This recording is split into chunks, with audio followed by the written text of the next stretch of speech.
नमस्कार दोस्तों, स्वागत है आपका ड्रीम एकेडमी चैनल पर।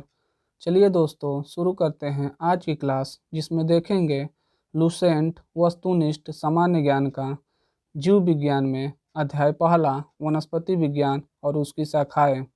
इसमें पहला क्वेश्चन है, बॉटनी शब्द की उत्पत्ति किस भाषा से हुई है? बॉटनी शब्द की उत्पत्ति ग्रीक भाषा से हुई है। वनस्पति शास्त्र का जनक कौन है? थियोफ्रेटस वनस्पति शास्त्र का जनक है। फाइकोलॉजी में किसका अध्ययन किया जाता है? फाइकोलॉजी में शैवाल का अध्ययन किया जाता है। पर्यावरण का अध्ययन जीव विज्ञान की किस शाखा के अंतर्गत किया जाता है? वर्गिकी के अंतर्गत पर्यावरण का अध्ययन किया जाता है। फूलों के संवर्धन के विज्ञान को क्या कहते हैं? फ्लोरिकल्चर फूलों के संवर्धन के विज्ञान को कहते हैं। डेंड्रोलॉजी का संबंध है। झाड़ियों के अध्ययन से डेंड्रोलॉजी का संबंध है। पुष्पों का अध्ययन कहलाता है। पुष्पों का अध्ययन एंथोलॉजी कहलाता है। जीवाश्म वनस्पति विज्ञान में अध्ययन किया जाता है। जीवाश्मों का वनस्पति संवर्धन से संबंधित विज्ञान की शाखा को कहते हैं हार्टिकल्चर। वनस्पति संवर्धन से संबंधित विज्ञान की शाखा को कहते हैं। जीवों एवं वातावरण की अंतर अभिक्रिया से संबंधित जीव विज्ञान की शाखा कहलाती है पारिस्थितिकी। वनस्पति विज्ञान की वह शाखा जिसमें शैवालों का अध्ययन किया जाता है।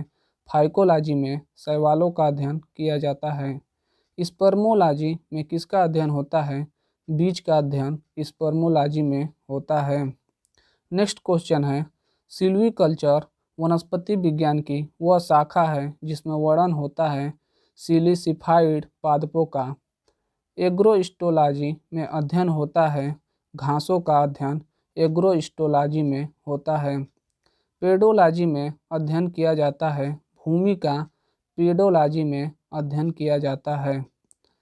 आनुवंशिकता एवं विभिन्नता के बारे में जानकारी देने वाली वनस्पति विज्ञान की शाखा को कहते हैं आनुवंशिकी।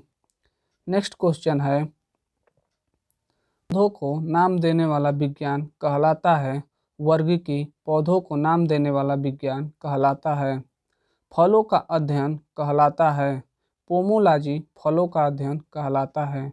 परागकणों का अध्ययन कहलाता है पैलिनोलॉजी। परागकणों का अध्ययन कहलाता है। संसार में पौधों के वितरण का अध्ययन कहलाता है फाइटोजियोग्राफी। संसार में पौधों के वितरण का अध्ययन कहलाता है। साग सब्जी उत्पन्न करने वाले पौधों का अध्ययन कहलाता है ओलेरीकल्चर। वार्षिक वलयों का अध्ययन कहलाता है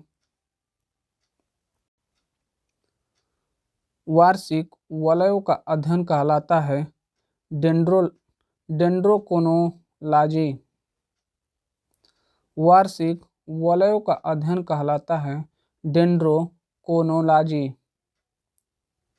सजावटी वृक्ष तथा झाड़ियों के संवर्धन से संबंधित अध्ययन कहलाता है आर्बोरिकल्चर। आर्बोरिकल्चर में झाड़ियों के संवर्धन से संबंधित अध्ययन होता है। पौधों की आंतरिक संरचना का अध्ययन कहलाता है शारीरिकी। पौधों के आंतरिक संरचना का अध्ययन कहलाता है। पादप विज्ञान की शाखा कवक शास्त्र में किसका अध्ययन किया जाता है? फफूंद का। वृक्ष संवर्धन किसका अध्ययन है? वृक्षों एवं वनस्पति की खेती का वृक्ष संवर्धन में अध्ययन किया जाता है। जीव द्रव्य के पृथक्करण एवं संयोजन से संबंधित वनस्पति विज्ञान की शाखा कहलाती है टिश्यू कल्चर। काई की तरह के प्राचीन पौधों का अध्ययन है जो नम आर्द्र वातावरण में बढ़ता है ब्रायोलॉजी।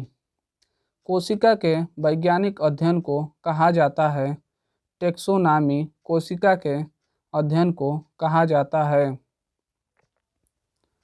कोशिका के वैज्ञानिक अध्ययन को कहा जाता है साइटोलॉजी। विज्ञान की एक शाखा जो किसी पौधे के जीवन चक्र में समाविष्ट विज्ञान की एक शाखा जो किसी पौधे के जीवन चक्र में समाविष्ट सभी आवधिक घटनाओं के अनुक्रम से संबंधित है जो कि फसल की वानस्पतिक एवं प्रजनन विकास अवधि पर मौसम की गतिशीलता को समझने में सहायक करती है, उसे कहा जाता है घटना विज्ञान। धन्यवाद।